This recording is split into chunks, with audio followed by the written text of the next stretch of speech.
Hey guys, तो चलिए शुरू करते हैं आज की क्लास जिसमें मैं डिस्कस करने वाला हूँ बुक्स एंड ऑथर से रिलेटेड सारे करंट अफेयर्स जो कि एग्ज़ाम पॉइंट्स ऑफ व्यू से काफ़ी इम्पोर्टेंट है। जैसा कि आप सभी लोग जानते हैं कि बुक एंड ऑथर से रिलेटेड क्वेश्चंस हमारे एग्ज़ाम्स में आते हैं और लोग उसको स्किप कर जाते हैं या गलत कर जाते हैं क्योंकि उस पर ध्यान नहीं देते हैं। बट ये एक इम्पोर्टेंट टॉपिक है और इससे 1 नंबर तो पक्का है। तो चलिए मैं डिस्कस कर रहा हूँ मई और अप्रैल मंथ से रिलेटेड कुछ बुक्स जो कि रिलीज़ हुए हैं। तो चलिए वीडियो शुरू करने से पहले आप हमारे इस यूट्यूब चैनल पाठक अड्डा को सब्सक्राइब कर लीजिए, साथ में बेल आइकन भी दबा लीजिए ताकि जो भी वीडियोज़ अपलोड होते हैं हमारे चैनल पे उन सभी का नोटिफिकेशन आपको मिलता रहेगा। तो चलिए शुरू करते हैं आज की क्लास। तो चलिए स्टार्ट करते हैं। जो भी इम्पोर्टेंट बुक रिलीज़ हुए हैं मई मंथ में या उससे कुछ दिन पहले जो कि एग्ज़ाम पॉइंट्स ऑफ व्यू से इम्पोर्टेंट है, उन सभी को मैं बारी बारी से डिस्कस करता हूँ। तो चलिए आज का जो हमारा पहला बुक आता है आपको वुहान डायरी। ये क्या है? Wuhan diary dispatches from a quarantine city. आप सभी को पता है कि कोविड-19 का आउटब्रेक कहाँ से स्टार्ट हुआ था। वुहान एक सिटी है चाइना का, वहाँ से स्टार्ट हुआ था। तो वहाँ के लोगों को जो क्वारंटाइन किया गया और वहाँ के लोगों से रिलेटेड उनके लाइफ में क्या क्या हैपनिंग हुआ, क्या क्या बात हुई, क्या अच्छी बात हुई, क्या बुरी, सभी के बारे में डिस्कस किया गया है इस बुक में। और इस बुक के जो राइटर हैं फैंग फैंग, जो कि वुहान सिटी से ही बिलोंग करते हैं और वो पहले से भी ऑलरेडी एक बहुत अच्छे राइटर हुआ करते थे, जो चाइना के एक लिटरेरी राइटर हैं। और इस बुक में क्या दिया दे रखा है, इसको कहाँ से कंपाइल किया गया, तो ये कुछ ऑनलाइन पोस्ट से देन आपको सोशल मीडिया का जो पोस्ट आता है उन सभी को मिला के ये बुक प्रिपेयर किया गया। तो चलिए अगला जो बुक हमारा आता है, अगला बुक है finding freedom the way of a modern royal family. क्या है बुक का नाम? Finding freedom and the way of a modern royal family. Finding freedom, Harry and Megan and the making of modern royal family. Sorry, book का नाम ये है। अब देखिए इसके जो राइटर कौन है, Omid Escobi and Caroline Durant. Omid Escobi and Caroline Durant. और ये इस बुक में किन के बारे में, किन के स्टोरी के बारे में डिस्कस किया गया, तो वो ब्रिटेन के प्रिंस हैं, प्रिंस हैरी एंड मेगान। देन आपको आता है ये इस बुक में आपको ब्रिटिश रॉयल फैमिली में जितने भी डिस्प्यूट्स या कलह हुए हैं जिसको बोलते हैं हिंदी में, उन सभी बारों पे उन सभी चीज़ों के बारे में डिस्कस किया गया है। और इसके पब्लिशर हैं हार्पर कॉलिन्स, जो कि पूरे वर्ल्ड के one of the best publishers में एक हैं। ठीक है, अगले बुक पे चलते हैं और अगला जो हमारा बुक है आज का फियर ऑफ गॉड। और फियर ऑफ गॉड को किसने लिखा है? इसके ऑथर हैं BDS चंद्र बदन। और ये जो इसमें एक स्टोरी है क्राइम थ्रिलर और कुछ लोकसभा MP का मर्डर हुआ था उससे ही रिलेटेड है। और इसके जो पब्लिशर हैं ट्रिसेड बुक्स। फियर ऑफ गॉड किसने लिखा? चंद्रवदन, चंद्रवदन, ये करके याद रखना। देन आगे चलते, अगला जो हमारा बुक रिलीज हुआ है इसी मई मंथ में, Bijyant at Kargil the life of a Kargil hero. अब ये चौथी बुक है, Bijyant at Kargil the life of a Kargil hero. और इसके जो ऑथर हैं Bijyant father colonel VN Thapar और एक नेहा द्विवेदी राइटर हैं जिनके फादर भी आर्मी में हुआ करते थे और उनकी डेथ हुई थी। तो ये जो बुक है Bijyant at Kargil the life of a Kargil hero, ये बेसिकली बुक है एक कैप्टन बिजयंत थापर हुआ करते थे जिनकी मृत्यु हो गई थी कारगिल वार में। ठीक है, और उन्हीं के लाइफ हिस्ट्री से रिलेटेड ये बुक है। वो कैसे आर्मी ज्वाइन किए और कैसे कैसे क्या वो आर्मी ज्वाइन करके ट्रेनिंग करके कैप्टन बने, देन उनकी डेथ हुई, सभी बातों को इसमें डिस्कस किया गया है। और इसमें बिजयंत थापर को पोस्टुमसली क्या होता है, मरणोपरांत आर्मी का वीर चक्र अवार्ड भी मिला था। ठीक है, चलिए और उनकी डेथ कैसे हुई थी? बिजयंत की कैप्टन बिजयंत की डेथ हुई थी कारगिल वार में, उनको गोली मार दिया गया था। ठीक है, देन अगले बुक पे चलते हैं। अगला जो हमारा बुक है आज का, प्रोफेसर BB लाल इंडिया रीडिस्कवर्ड।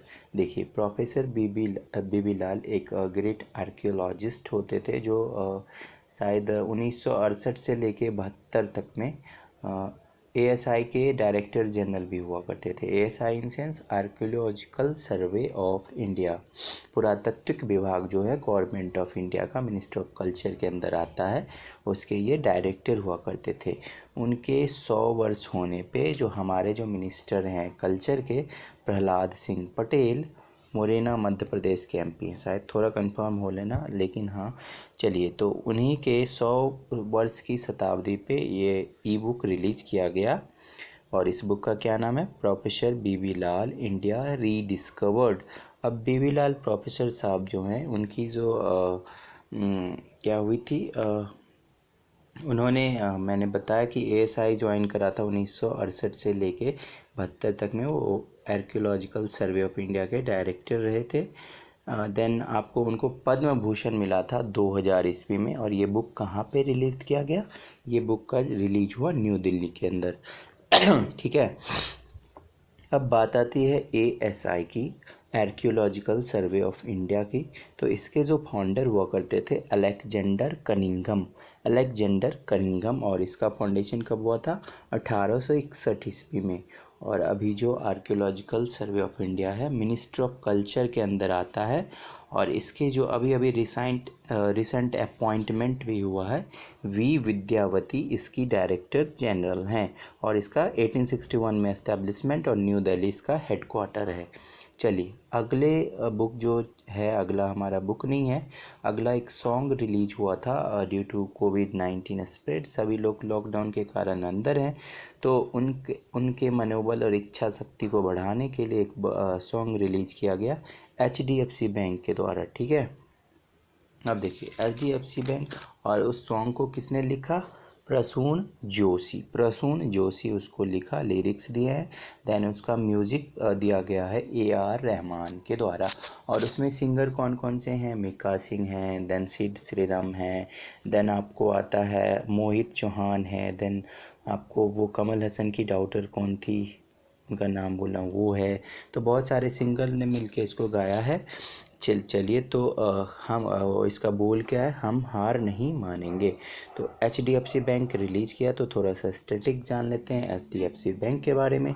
तो एचडीएफसी बैंक का फुल फॉर्म क्या होता है? सपोज कोई पूछ दे तो हाउसिंग डेवलपमेंट फाइनेंस कॉरपोरेशन।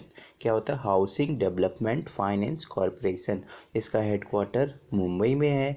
और इसका एस्टेब्लिशमेंट 1994 में हुआ था।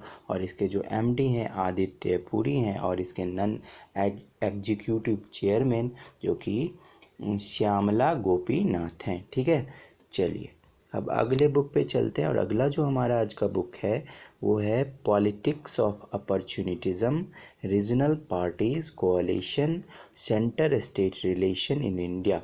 और इसके जो ऑथर हैं कौन है? RNP सिंह, जो कि एक फॉर्मर IB ऑफिसर हुआ करते थे। और इसको रिलीज किसके द्वारा किया गया है? S गुरुमूर्ति के द्वारा, जो कि एक बहुत बड़े इकोनॉमिस्ट हैं गवर्नमेंट ऑफ इंडिया के अंदर। ठीक है, अब देखिए ये RNP सिंह जो हमारे राइटर हैं वो पहले पूर्व IB ऑफिसर हुआ करते थे। इनको पुलिस मेडल भी मिला है प्रेसिडेंट के द्वारा। और इनको एक और मेडल मिला है जो the Sukriti and Kautilya award. ठीक है, अब चलते हैं हम अपने अगले बुक पे। और अगला जो हमारा आज का बुक है early Indians, the story of our ancestors and where we came from. Book का क्या नाम है? Early Indians, the story of our ancestors and where we came from. इसके ऑथर हैं टोनी जोसेफ।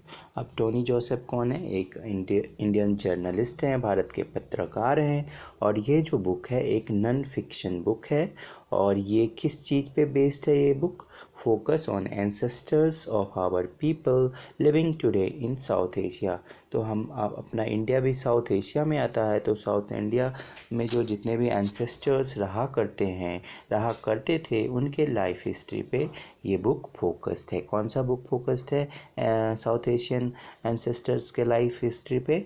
तो early Indians, the story of our ancestors and where we came from. इसके author हैं Tony Joseph. चलिए अगले बुक पे चलते हैं। और अगला जो हमारा बुक आता है the adventure of the daredevil democrats. अब देखिए, ये बुक रिलीज़ किया गया है उड़ीसा के सीएम नवीन पटनायक के द्वारा, और इस बुक में स्टोरी दिया गया है उड़ीसा के एक्स सीएम जो कि नवीन पटनायक के पिताजी हुआ करते थे, बीजू पटनायक साहब, उनके लाइफ हिस्ट्री और वो कैसे स्ट्रगल किए, देन कैसे एक राजनीति को ज्वाइन किए, फिर इतना सारा डेवलपमेंट किए, तो उनके लाइफ हिस्ट्री के बारे में दिया गया है, ताकि उड़ीसा के जो नए यूथ, नए जनरेशन है, उनको उनके लाइफ हिस्ट्री से कुछ इंस्पायरेशन मिल सके। इसलिए नवीन पटनायक ने इस बुक को लॉन्च किया है। बुक का क्या नाम है? The adventure of the daredevil democrats, और इसको प्रिपेयर किया गया है कलिंगा फाउंडेशन ट्रस्ट के द्वारा। ठीक है, चलिए अब उड़ीसा की बात आई तो उड़ीसा के बारे में थोड़ा सा स्टैटिक जान लेते हैं। उड़ीसा के चीफ मिनिस्टर कौन है? नवीन पटनायक, और वहाँ के जो अभी एट प्रेजेंट गवर्नर हैं प्रोफेसर गणेशी लाल, और उड़ीसा का कैपिटल कहाँ पे है? भुवनेश्वर।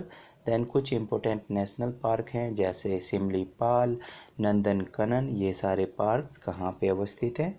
उड़ीसा में। चलिए अगला जो हमारा बुक आता है ट्रिपल तलाक एग्जामिनिंग फेथ। ट्रिपल तलाक सलमान खुर्शीद जो कि कांग्रेस के लीडर भी हैं और साथ में एक ऑथर भी हैं, उनके द्वारा ये लिखा गया। बुक का क्या नाम है? ट्रिपल तलाक एग्जामिनिंग फेथ। एग्ज़ाम में ऐसे क्वेश्चंस आ सकते हैं क्योंकि ये एक बर्निंग इशूज़ था पिछले साल, तो ये शायद पिछले साल ही रिलीज़ भी किया गया है। तो ये कोई तो याद रखना कि ट्रिपल तलाक एग्जामिनिंग फेथ किसने रिलीज़ किया और किसने लिखा? तो सलमान खुर्शीद ने। तो आई होप, चलिए पसंद आया। ऐसे ही रखते हैं, नेक्स्ट 10 ही क्वेश्चन रखते हैं। अगले वीडियो में नेक्स्ट 10 बुक और डिस्कस करेंगे जो कि एग्ज़ाम पॉइंट्स ऑफ व्यू से इम्पोर्टेंट होंगे। तो चलिए, अगर आपको मेरा ये वीडियो पसंद आया तो ज़रूर सब्सक्राइब कीजिए और लाइक तो ज़रूर कीजिए ताकि मुझे भी कुछ मोटिवेशन मिले। और बहुत ज़्यादा पसंद आया तो अपने फ्रेंड्स को भी दिखाइए और उनको भी बताइए कि हम अच्छा पढ़ा देते हैं आप लोगों को, और कुछ गलतियाँ हो या खामियाँ हो तो उसको कमेंट के माध्यम से ज़रूर बताइए। तो बने रहिए हमारे इस यूट्यूब चैनल पाठक अड्डा के साथ। Thanks for watching. मिलते हैं हम अपने नेक्स्ट वीडियो में, तब तक के लिए जय हिंद।